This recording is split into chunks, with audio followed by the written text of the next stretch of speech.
5 अद्भुत शक्तिशाली शिव मंदिर। यौगिक विज्ञान के अनुसार हमारा शरीर और ये सारा अस्तित्व 5 तत्वों से मिलकर बना है। भूमि, जल, अग्नि, वायु और आकाश। यही वो 5 तत्व है जो शरीर, धरती और ब्रह्मांड में समस्त सृष्टि के आधार है। दक्षिणी भारत में हमारे पूर्वजों ने इन 5 तत्वों का प्रतिनिधित्व करने वाले 5 मंदिर बनाए हैं, जिनका निर्माण मानव चेतना को विकसित करने के एक माध्यम के रूप में किया गया था।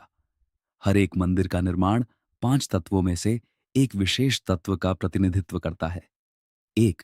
जम्बुकेश्वर मंदिर, तिरुचिरापल्ली, तमिलनाडु स्थित यह शिवलिंग जल तत्व का प्रतिनिधित्व करता है। 2. अरुणाचलेश्वर मंदिर, तिरुवन्नामलाई, तमिलनाडु, यहाँ का शिवलिंग अग्नि तत्व का प्रतिनिधित्व करता है। 3. एकाम्बरेश्वर मंदिर, कांचीपुरम, तमिलनाडु, यहाँ का शिवलिंग पृथ्वी तत्व का प्रतिनिधित्व करता है। 4. कालहस्तेश्वर मंदिर, कालहस्ती, आंध्र प्रदेश, यहाँ का शिवलिंग वायु तत्व का प्रतिनिधित्व करता है। 5. थिलाई नटराजन मंदिर, चिदंबरम, तमिलनाडु, यहाँ का शिवलिंग आकाश तत्व का प्रतिनिधित्व करता है। पृथ्वी तत्व, कांचीपुरम, तामिळनाडू। एकांबरेश्वर मंदिरात भगवान शिव हे पृथ्वी तत्वाचे प्रतिनिधित्व करण्यासाठी वाळूपासून बनवलेल्या लिंगाद्वारे दर्शविले जातात। याला पृथ्वीलिंग असेही म्हणतात। येथे भगवान शिवाची प्रेमाने एकांबरनाथर आणि एकांबरेश्वर म्हणून पूजा केली जाते। एकांबरेश्वर म्हणजे आंब्याच्या झाडाचा स्वामी आणि मंदिराच्या उत्पत्तीबद्दल एक आख्यायिका आहे। एकेकाळी देवी पार्वती एका आंब्याच्या झाडाखाली खोल तपश्चर्या करत होती। तिच्या भक्तीची परीक्षा घेण्यासाठी भगवान शिवाने तिच्या तपश्चर्येत व्यत्यय आणण्यासाठी आणि तिच्या भक्तीची परीक्षा घेण्यासाठी गंगा नदी पाठवली। देवी पार्वतीने गंगेला प्रार्थना केली की त्या बहिणी असल्याने तिला इजा करू नये। त्यानंतर गंगेने तिच्या तपश्चर्येत व्यत्यय आणला नाही। देवी पार्वतीने परमेश्वराच्या स्मरणात आंब्याच्या झाडाजवळील वाळूपासून एक शिवलिंग बनवले आणि ते पवित्र केले। आजही वाळूने बनवलेले शिवलिंग खराब होऊ नये म्हणून चमेलीच्या तेलाने अभिषेक केला जातो, कारण ते कमी घनतेचे द्रव आहे। कथेचा सार: देवाला पूजण्यासाठी विशेष मूर्ती किंवा शिल्पांची आवश्यकता नाही, तर फक्त मूठभर वाळूची आवश्यकता आहे, ज्यात संपूर्ण भक्ती आहे। एकांबरेश्वर मंदिराबद्दल 5 तथ्ये। 1. हे मंदिर भारतातील 10वे सर्वात मोठे मंदिर आहे, जे 23 एकरमध्ये पसरलेले आहे। 2. येथे दक्षिण भारतातील सर्वात उंच गोपुरमांपैकी एक आहे, जो 190 फूट उंच आहे। किमान 600 इसवी सनापासून अस्तित्वात असलेले एकांबरेश्वर मंदिर हे भारतातील सर्वात प्राचीन मंदिरांपैकी एक आहे। मंदिराच्या आत एक आंब्याचे झाड आहे, जे 3000 वर्षांहून अधिक जुने असल्याचे म्हटले जाते। मंदिराच्या स्थापत्यकलेमध्ये अनेक राजांनी योगदान दिले आहे। पाण्याचे तत्व: तिरुवनाई कवल, त्रिची, तामिळनाडू। त्रिची येथील जम्बुकेश्वर मंदिरात जलतत्वाचे चित्रण आहे। येथे भगवान शिवाची पूजा अप्पुलिंगम म्हणजे जललिंगम या स्वरूपात केली जाते। मंदिरात लिंगमच्या खाली पाण्याचा एक प्रवाह वाहतो। हे लिंगम पाण्याने व्यापून टाकते, जे जलतत्वाचे मूर्त स्वरूप आहे। कथेनुसार अखिलंदेश्वरीच्या भूमिकेत देवी पार्वतीला तपश्चर्या करण्यासाठी जंबूवन सापडले। येथे तिने पाण्यापासून एक लिंग बनवले आणि त्याची पूजा केली, ज्याला अप्पुलिंग म्हणून ओळखले जाते। आख्यायिका अशी आहे की त्यावेळी भगवान शिव तिला दर्शन दिले आणि तिला शिवज्ञान म्हणजेच भगवान शिवाचे अंतिम ज्ञान शिकवले। भगवान शिव आणि देवी पार्वती यांचे येथे गुरु आणि शिष्य असे नाते असल्याने गिरिजा कल्याणम म्हणजेच भगवान शिव आणि देवी पार्वती यांचे लग्न याचा शिवरात्री उत्सव, जो अन्यथा शिवमंदिरांमध्ये साजरा केला जातो, तो या मंदिरात साजरा केला जात नाही आणि मंदिरातील मूर्ती एकमेकांच्या विरुद्ध स्थापित केल्या जातात।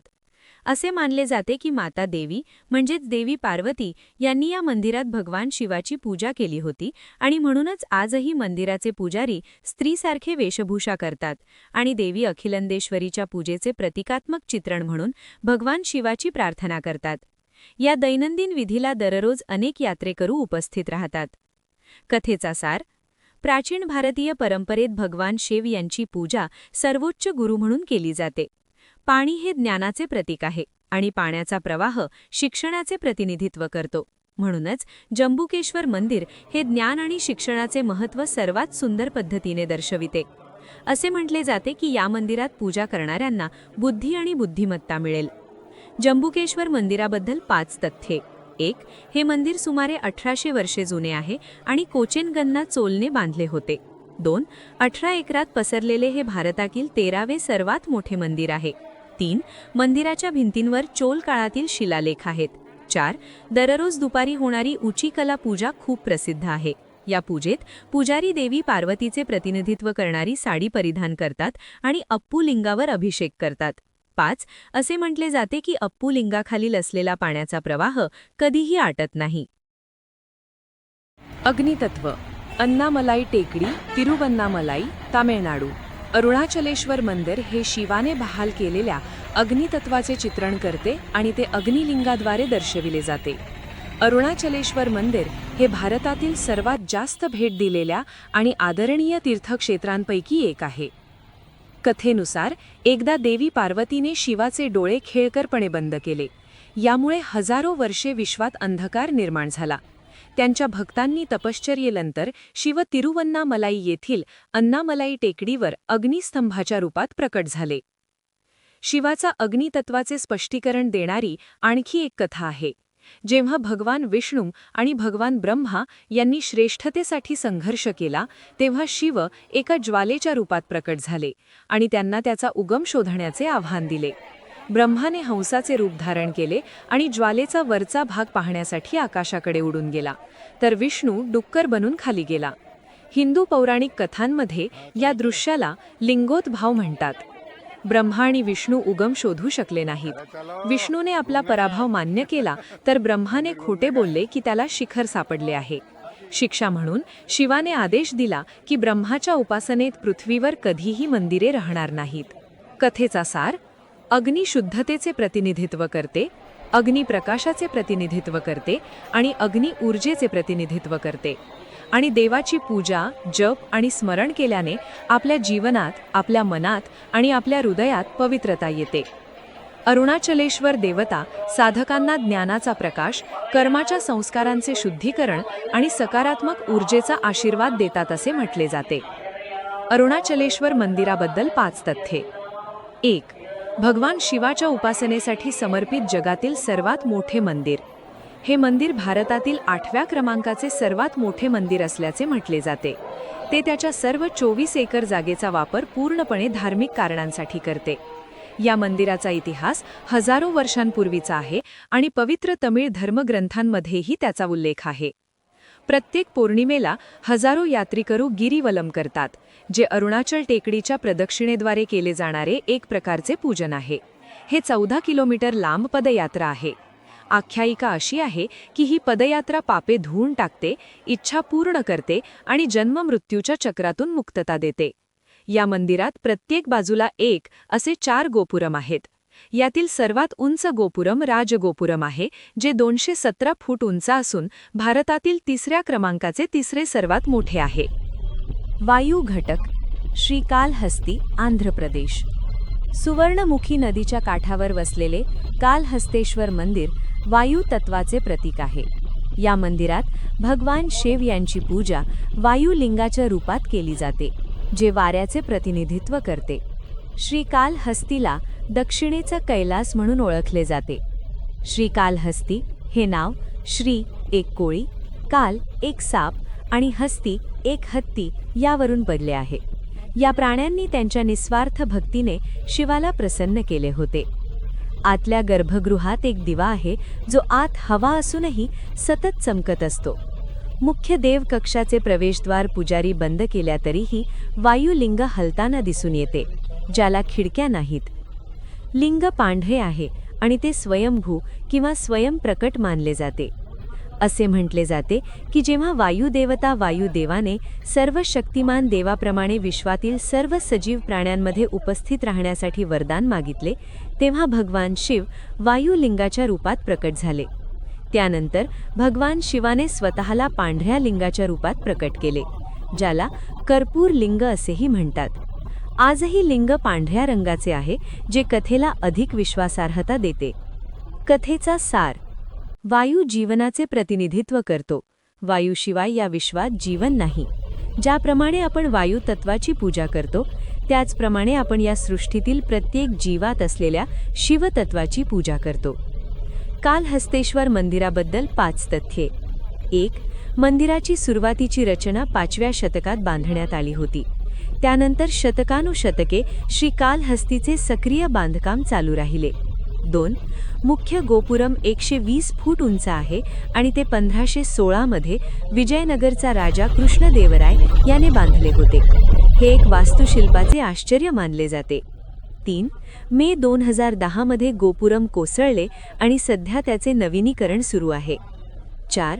हे मंदिर राहू केतू पूजांसाठी प्रसिद्ध आहे. अशी मान्यता आहे की राहू आणि केतू ग्रहांच्या स्थिती आणि हालचालींमुळे होणारे दुष्परिणाम अत्यंत भक्तीने केल्यास दूर होतात. 5. असे म्हटले जाते की पुजारी कधीही कालहस्तेश्वर मंदिरातील वायुलिंगाला हात लावत नाही. इथर एलिमेंट, चिदंबरम, तामिळनाडू.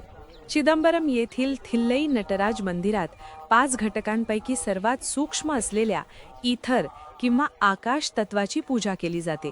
थिल्लई नटराज मंदिरात भगवान शिवाच्या त्यांच्या निराकार स्वरूपात पूजा केली जाते. चिदंबरम या शहराची एक रंजक कहाणी आहे जी शिवाबद्दल बरीच समृद्ध माहिती उलगडते. भगवान शिव एकदा चिदंबरम येथील खारफुटीच्या जंगलात म्हणजे थिल्लई वनम मध्ये फिरत होते. या जंगलात असे ऋषी राहत होते जे जादूवर विश्वास ठेवत होते आणि देवाला विधी आणि मंत्रांनी नियंत्रित केले जाऊ शकते. ऋषी आणि त्यांच्या पत्नी भगवान शिवाच्या सौंदर्याने मोहित झाले. त्यांच्या महिलांना मोहित झालेले पाहून ऋषी संतापले आणि त्यांनी अनेक नागांना बोलावले. भगवान शिवाने नागांना उचलले आणि त्यांच्या गळ्यातील, कपाळावर, मानेवर आणि कमरेवर अलंकार म्हणून घातले. आणखी संतापलेल्या ऋषींनी एका भयंकर वाघाचे आवाहन केले, ज्याच्या कातडीचा वापर भगवान शिव यांनी त्यांच्या कमरेभोवती शाल म्हणून केला होता. त्यानंतर एका भयंकर हत्तीचे आवाहन केले, ज्याला भगवान शिव यांनी गिळंकृत केले आणि फाडून मारले. शेवटी ऋषींनी मुयलकंचे आवाहन केले, जो आपल्या सर्वांमधील अहंकार आणि अज्ञानाचे प्रतीक आहे. भगवान शिवांनी राक्षसाला आपल्या पायाखाली चिरडले आणि आनंद तांडव म्हणजे शाश्वत आनंदाचे नृत्य केले आणि त्यांचे खरे रूप प्रगट केले. चिदंबरममधील नटराजाची मूर्ती आनंद तांडव करणाऱ्या देवतेचे चित्रण करते. नटराजा व्यतिरिक्त चिदंबर रहस्य किंवा सर्वात मोठे रहस्य या मंदिरातून उद्भवल्याचे म्हटले जाते. चिदंबर रहस्यात मंदिराच्या आतील गाभाऱ्यातील रिकाम्या जागेत पडदा उघडणारा पुजारी दर्शवितात. हे परम आनंद प्राप्त करण्यासाठी अज्ञानाचा पडदा काढून टाकण्याचे प्रतीक आहे. म्हणूनच चिदंबर रहस्य त्या काळाचे प्रतिनिधित्व करते जेव्हा एखादी व्यक्ती पूर्णपणे शरणागतीने देवाला हस्तक्षेप करण्याची, आपले अज्ञान दूर करण्याची परवानगी देते. जरी आपल्याला त्याची उपस्थिती पाहण्याची आणि अनुभवण्याची संधी मिळते आणि म्हणूनच आपण खोल आनंद अनुभवतो. कथेचा सार: आध्यात्मिक साधनांचे ध्येय आनंद प्राप्त करणे आहे. मार्गाचा हेतू तुम्हाला पोकळ आणि रिकामे करणे आहे. थिल्लई नटराज हे आध्यात्मिक साधकांना परम दिव्यत्व प्राप्त करण्यासाठी आवश्यक असलेल्या मार्गाचे प्रतीक आहे. म्हणूनच थिल्लई नटराज हे साधकाचा अंतिम हेतू शून्यता प्राप्त करणे आहे. थिल्लई नटराज मंदिराबद्दल 5 तथ्ये. 1. चिदंबरम शहराच्या मध्यभागी असलेले हे मंदिर 40 एकर जागेत पसरलेले भारतातील 5वे सर्वात मोठे मंदिर आहे. 2. चिदंबरम हा शब्द चित या शब्दापासून आला आहे, ज्याचा अर्थ चेतना आहे, आणि अंबरम म्हणजे आकाश. तो चेतनेचे आकाश असा संदर्भ देतो, जो मानव जीवनाचे अंतिम ध्येय आहे. 3. पंचभूत स्थळांमधील हे एकमेव मंदिर आहे जिथे भगवान शिवाचे प्रतिनिधित्व लिंगाऐवजी मानवरूपी मूर्तीने केले आहे. मंदिरात भगवान शिवाची पूजा स्फटिकापासून बनवलेल्या लिंगाच्या स्वरूपात आणि त्यांच्या निराकार स्वरूपातही केली जाते. 4. मंदिराच्या गोपुरममध्ये चोल राजा परांतकांनी सोन्याचा मुलामा दिलेला छत आहे. 5. हे मंदिर विश्वाच्या कमळाच्या मध्यभागी म्हणजे विराट हृदय पद्मस्थळावर स्थित आहे अशी आख्यायिका आहे.